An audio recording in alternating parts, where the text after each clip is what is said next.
छत्तीसगढ़ में समान नागरिक संहिता यूसीसी लागू करने की दिशा में गठित समिति की बैठक new circuit house civil line Raipur में हुई।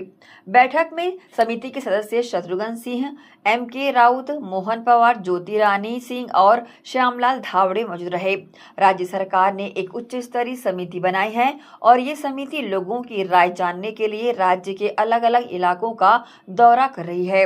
समिति के सदस्य शत्रुघ्न सिंह ने बताया कि बैठक में समिति अलग अलग संस्थानों के प्रमुखों और उप प्रमुखों, राजनीतिक दलों के प्रतिनिधियों और धार्मिक नेताओं से राय ले रही है। इस शुरुआती दौर में समिति अलग अलग तरह के विचार इकट्ठा करेगी। इसके बाद समिति इन सुझावों पर विचार विमर्श करेगी और छत्तीसगढ़ की खास परिस्थितियों को ध्यान में रखते हुए पूरी तरह से विचार करने के बाद तैयार किए जाने वाले ड्राफ्ट का स्वरूप तय करेगी। समिति की कोशिश है कि समान नागरिक संहिता से संबंधित अपनी रिपोर्ट अक्टूबर के आखिरी सप्ताह या नवंबर के पहले सप्ताह में राज्य सरकार को सौंप दी जाए। उन्होंने कहा कि समिति की रिपोर्ट मिलने के बाद राज्य सरकार उसके आधार पर आगे की टाइमलाइन तय करेगी।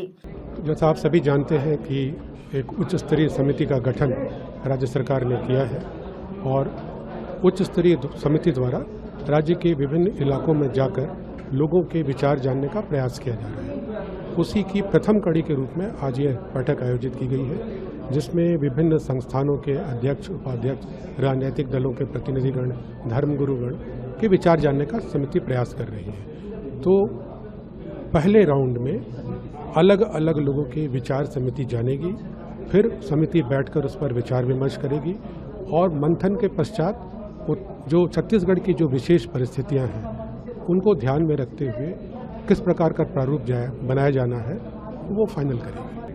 नहीं तो जैसा मैंने बताया, चाहे इंटीरियर का इलाका हो, चाहे ऐसी जगह जहां आसानी से जाया जा सके, सभी जगहों पर समिति जाने का प्रयास करेगी।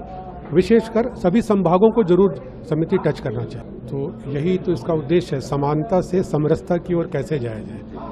तो समानता का अर्थ ये नहीं होता है कि हम हमारा जो विविधताएं हैं उसको बिल्कुल विनष्ट कर दें। कोशिश यही है कि समानता से सौहार्द कैसे पैदा किया जाए, समरसता कैसे पैदा की जाए, ये कोशिश की जाए।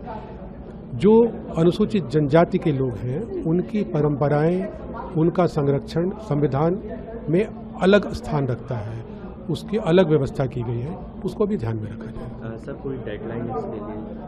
कोशिश ये है समिति की कि अक्टूबर के आखिरी सप्ताह या नवंबर के प्रथम पक्ष के पहले ही अपनी रिपोर्ट और कोड का जो प्रारूप